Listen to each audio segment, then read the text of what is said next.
Person's like, oh, why am I paying you all this money? Because I saved you 2 months. You worth only of work. showed me one place. I'm always curious, like what $100 million gets you in different markets. That's pretty on par with what I would assume that you would get. Yeah. And it's as private gets. Maybe you should just tour these just to have perspective, just to even, because sometimes seeing other things confirms that they want the first property they saw. And we have 2 offers on the table. I have the magic touch. We have the magic touch. I'm just paying off more ignorance debt than you are. You've already paid off the debt because you've been doing it for 15 years. Why is this happening to me? It's always, why is this happening for me? Reaching out to all clients that have ever crossed my path. Whoa! And that's a lot. You really don't want to get on the phone with me, okay? Because you're going to be buying stuff.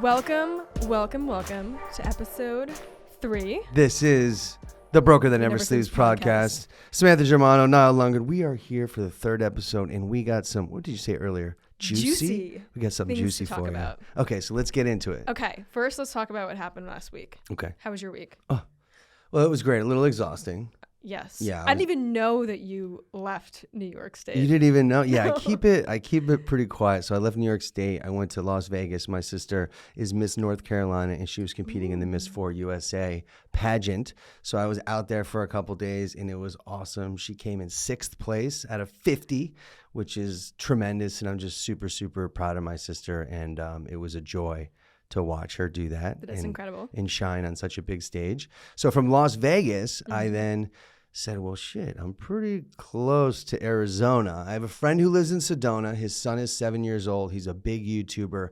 And he was like, you got to come to help my son, like, get his YouTube page going and, like, really understand. Like, I taught the kid how to edit. I was with him. We did, like, 6 different vlogs. He's 7 years old. We did 10 different challenges. Can you eat all of these goldfish in 30 seconds? Didn't work. But hilarious content, you know? It's like stuff like that. Yeah. And I haven't edited it all yet, but okay. I did that in Sedona. And then from there, it's like, how do you weave real estate into everything? Mm-hmm. And I was in Las Vegas 2 weeks prior. I was speaking at the Inman conference, and the gentleman that I spoke with, his name is Josh Stately. He's one of the top agents in all of Arizona, all the West Coast. I mean, already this year, he's already sold over $150 million. He works not only selling stuff for like developers, but then also selling the properties again once it's developed, and he's a developer too. So he controls a lot of the inventory. Yeah.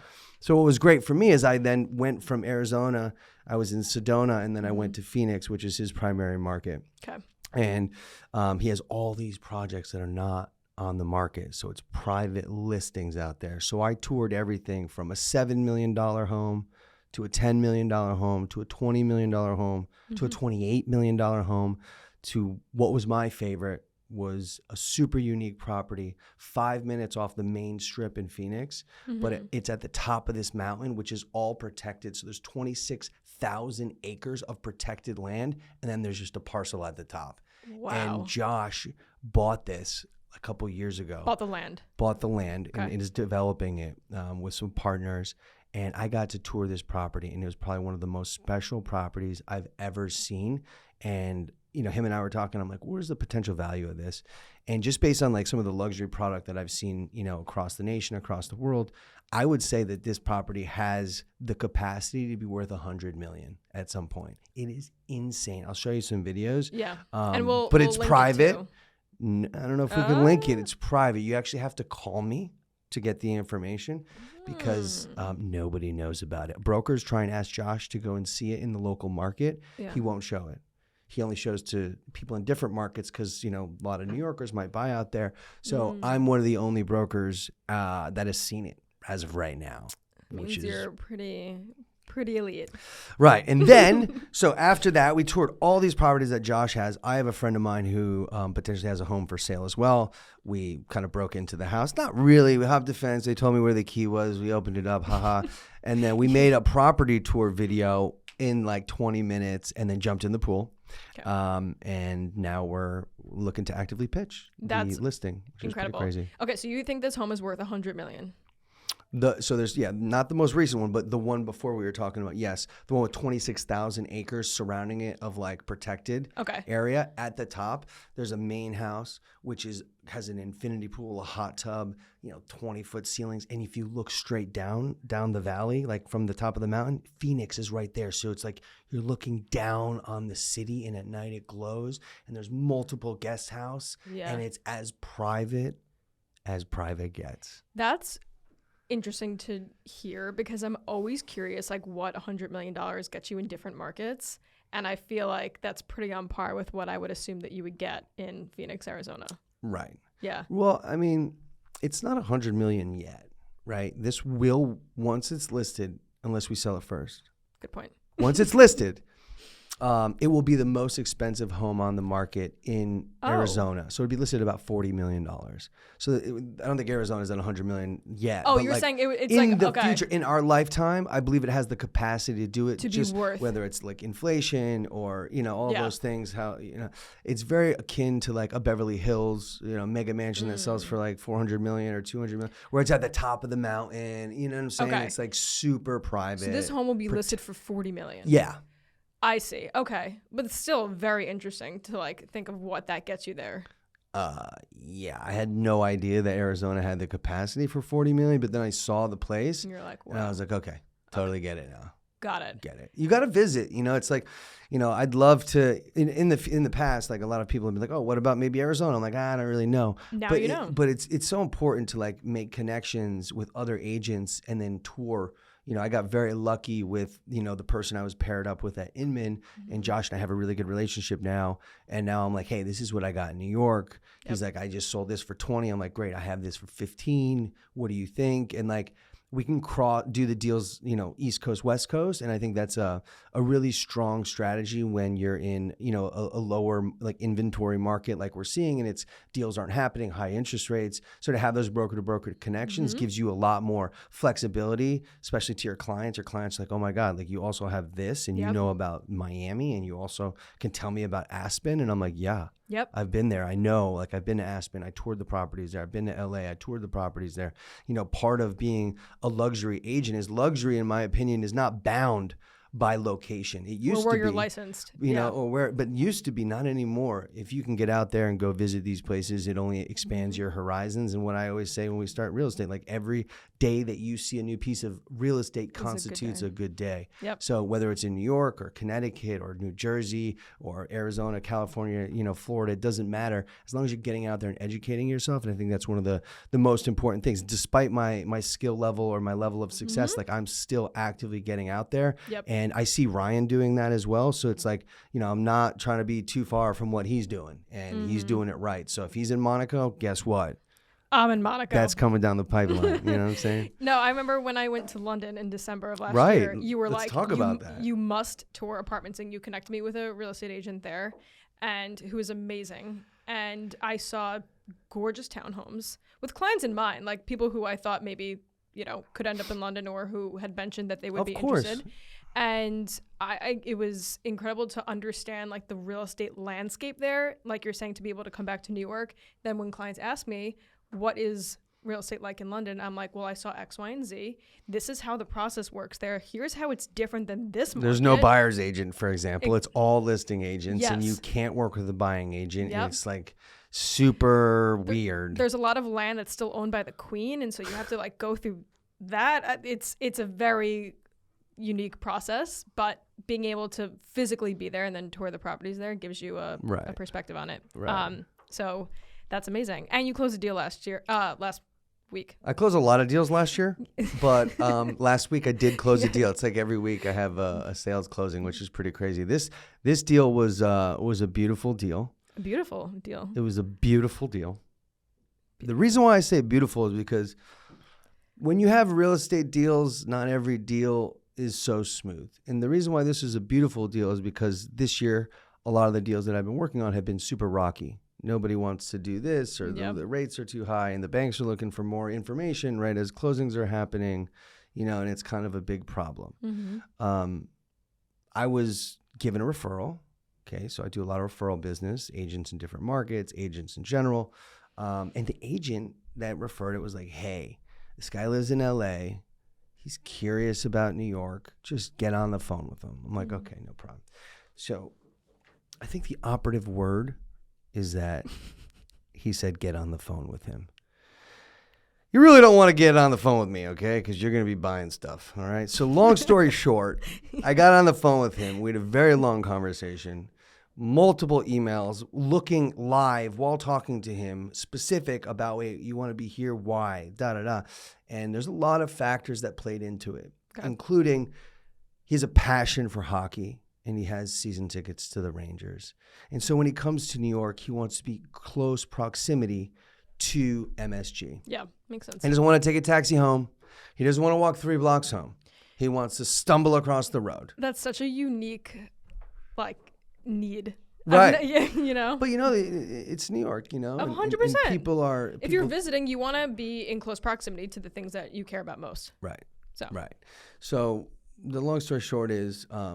I was given the lead, had a long conversation with him, did a lot of digging, and based on, this is the difference about being, just an agent who your clients own you, or being an expert. Mm-hmm. So I just had a very long, thoughtful conversation with him, and I identified everything that was happening. Mm-hmm. Okay, and then I'm like, this is your option. And I totally hear what you're saying. I know, you sent me this one, thank you. We're having a dialogue, sending each other listings, and I'm like, but based on everything you're telling me, in this particular unit is the one because of X, Y, and Z. I don't need to get into why. Yeah. He believed it. I didn't even go to first off, I didn't meet him. I didn't go to the apartment. And then I made an offer and we got a contract out.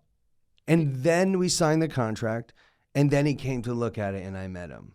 And then I saw the building for the first time.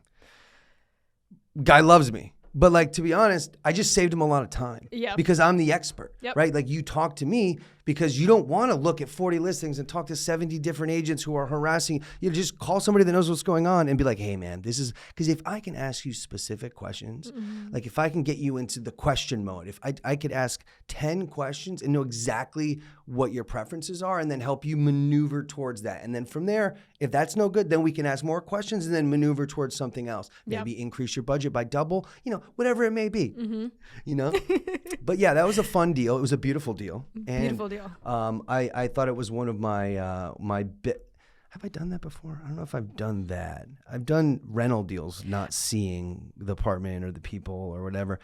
But I don't think I've ever not met a person and then not seen an apartment and signed a contract. So that was a first. That was a quiver in my arrow in my quiver. Thanks. That reminds me of remember there was that rental deal that I did in the beginning of last year. I met these clients, had a long conversation with them about what they wanted. They had 2 days to tour apartments. Right. They were so specific. They needed to be near a certain location because they were opening up a business. They needed certain things within the apartment and within the building. I immediately knew the building that they needed to rent in. Luckily, that building had an apartment for them. Signed the lease next day. Bingo. It's when you know the inventory, when you what is best suited for your clients, it makes the process for them that much easier. But this is the rub, right? It's you do a good job like that, and then especially on the rental side, and then the person's like, oh, why am I paying you all this money? You're because I saved you 2 months. You worth only of work. showed me one place. Yeah. Well, it's I have 10 years of experience behind this that it makes it so I only show you one. That's why you're paying money, because I saved you a month, 2 months of time. And how much is your time worth? Yeah. You're welcome. You're welcome.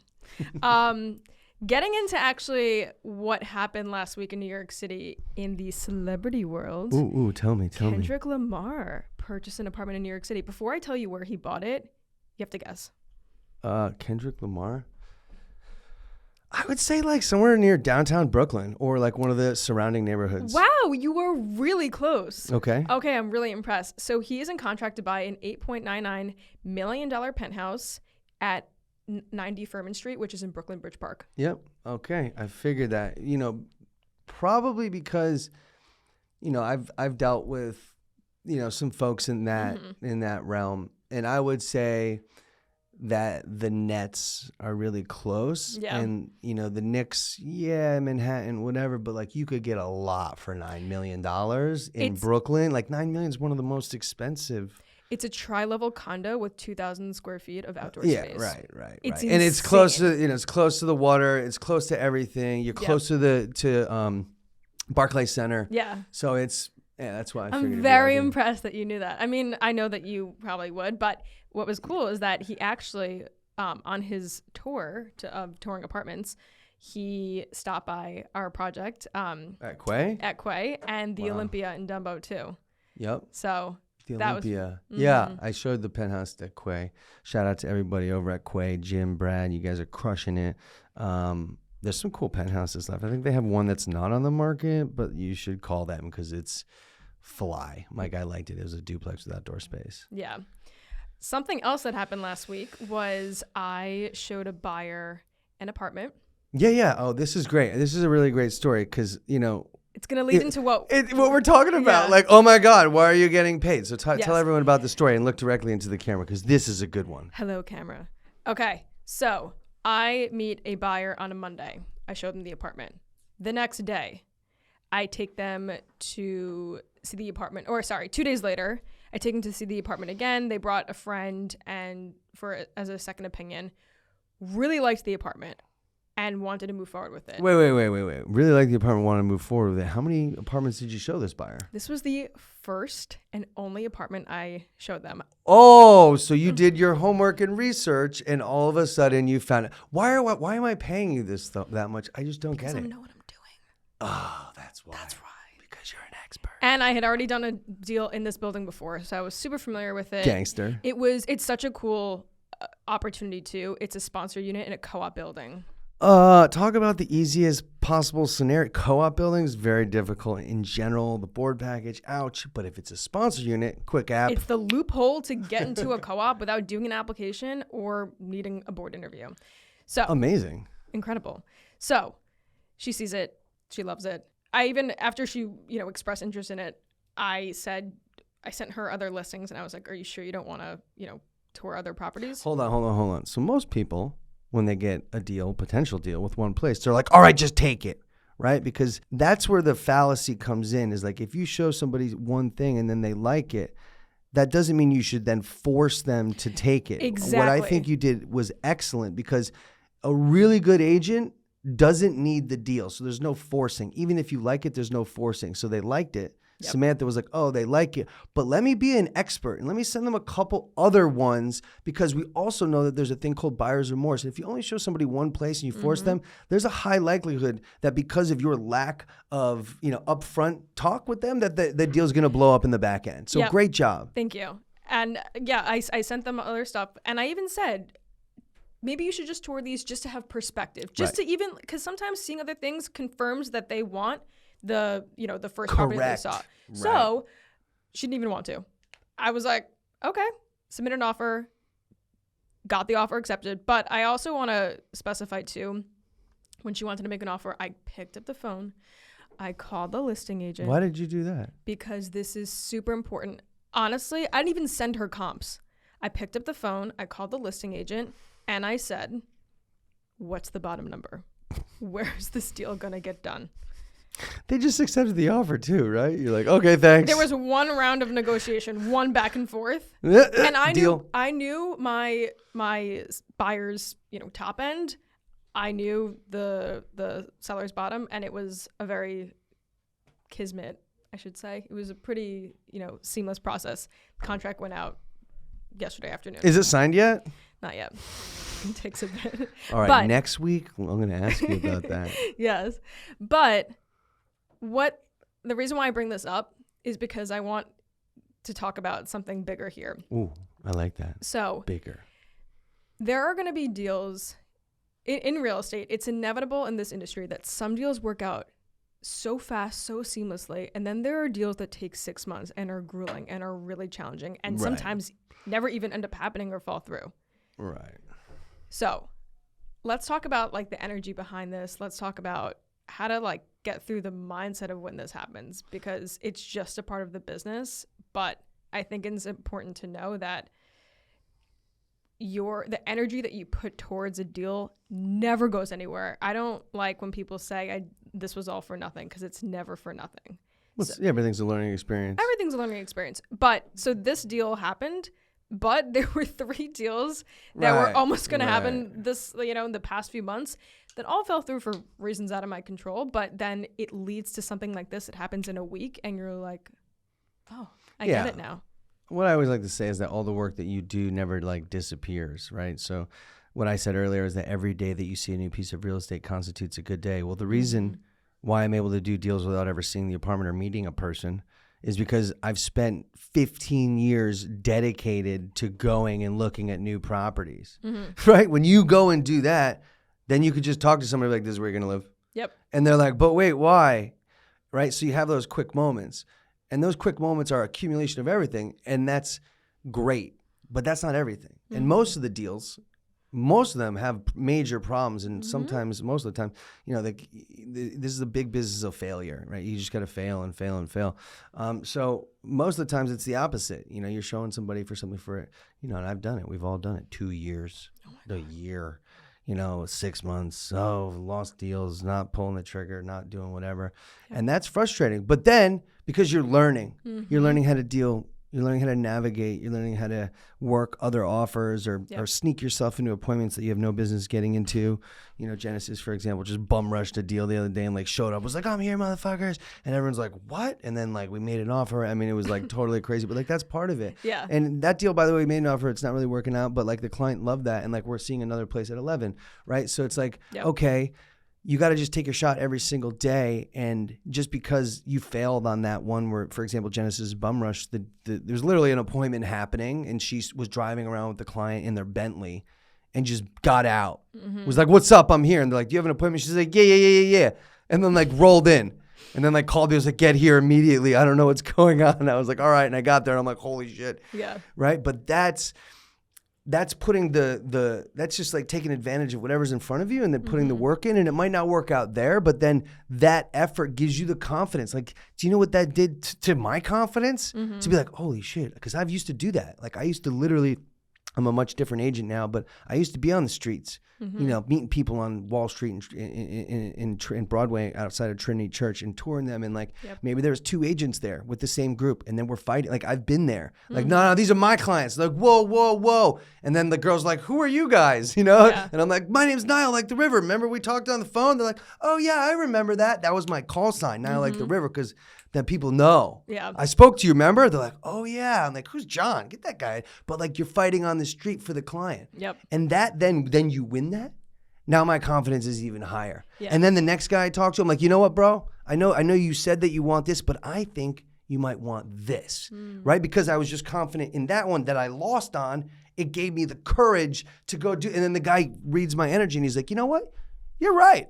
Let's do it. And I'm like, yeah, let's do it. I think an underrated quality in that makes a successful agent successful is their resilience. Sure. How you react to a challenging situation or a deal that falls through is going to determine the success of your next deal. Right. I'm confident in it. And there was, especially my first year, there was one deal that I had been working on for 6 months, fell through. I didn't lose the buyers. Like the buyers were still wanted to work with me, but after the deal fell through, they were like, we need to take a break before we get into the search again. I said, no problem. I understand. They come back 3 months later. And in your first year, you hold on to every deal so tightly because you need it. It was so cute. Yeah. And then, but I didn't give up on them, followed up with them, stayed in touch. And then 3 months later, they're like, all right, we want to get back into the search again. I said, great. They were like, so a few things have changed within our lifestyle, within our careers, and permission to increase our budget by $1 million. I was like, permission granted. And that, like, those moments just happen unexpectedly sometimes.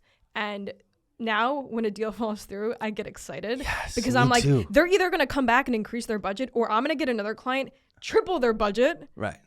And it's going to work out so great. Right. So it's just a good reminder that anytime that you're working with a client, it's taking a while, or if a deal falls through, the energy doesn't go anywhere.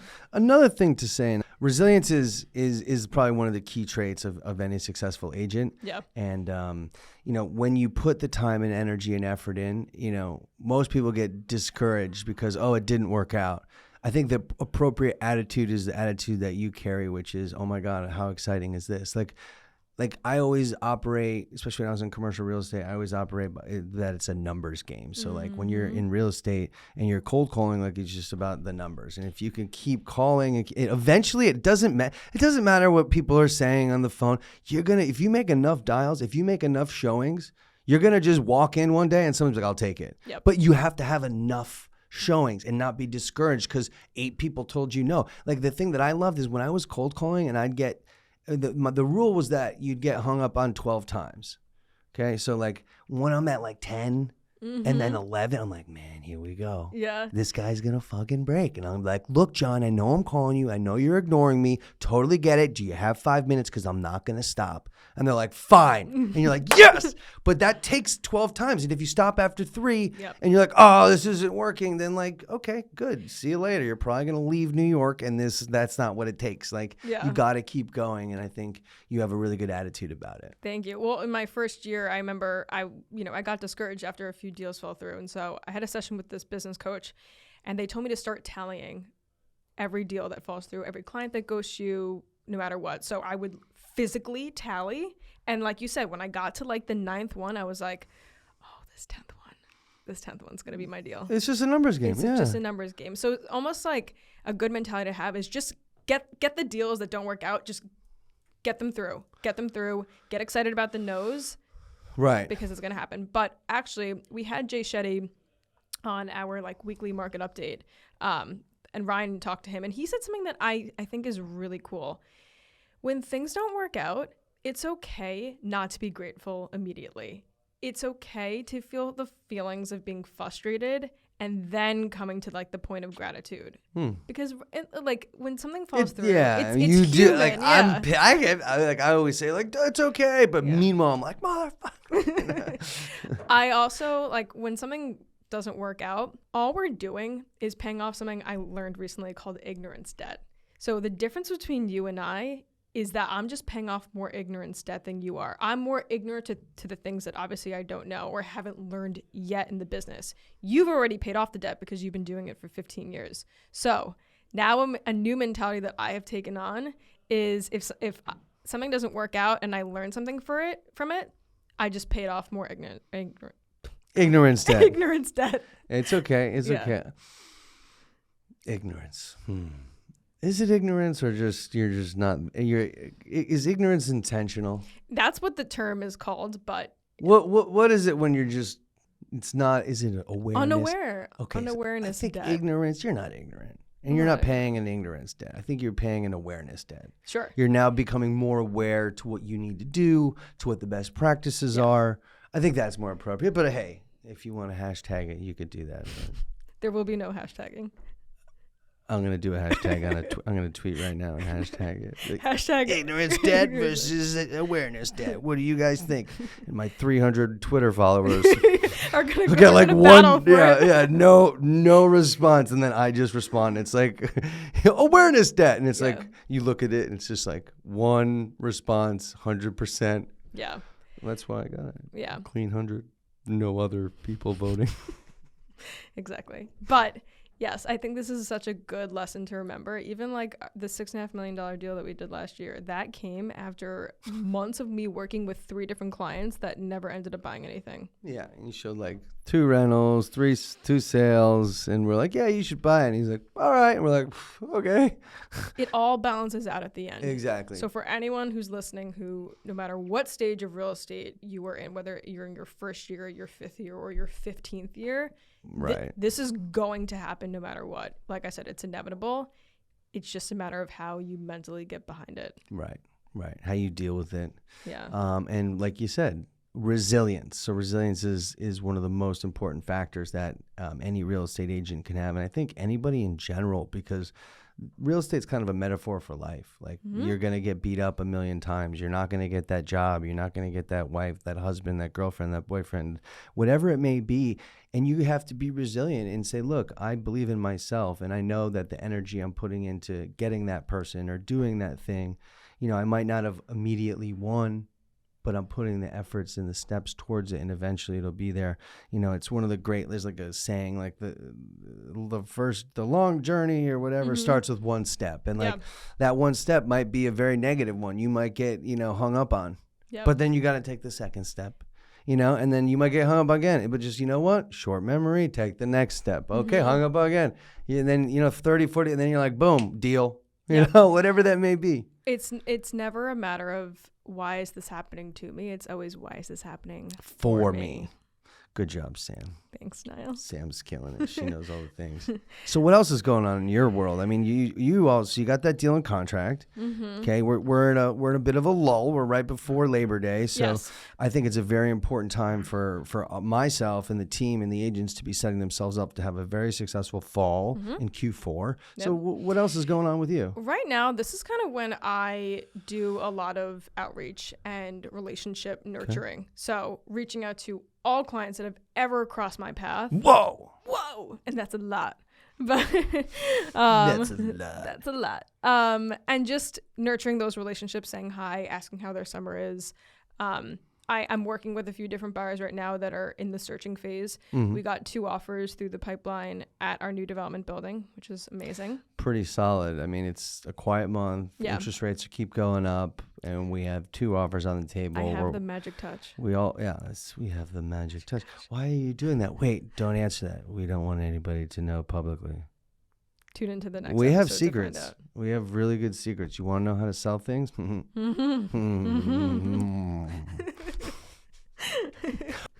Well, thank you for tuning in. Yeah, thank you so much. We hope this was as juicy of an episode as we hoped it would be. No, I think it was, and I really appreciate your insight. And this is awesome. This is the 3rd episode of season 2 of the Broker That Never Sleeps podcast. Please hit the like button. Please hit the subscribe button. That notification bell. You better be mashing that because you need to be notified when we drop new content, okay? So it's right here. Please click it. We'll be back to you next week. Yes, and if you have any questions for us that you want to answer, that you want us to answer during the episode, write them in the comments. Yeah, email us, comments. You can hit us in the DMs. You know what it is. But we look forward to seeing you next time, and have a great day.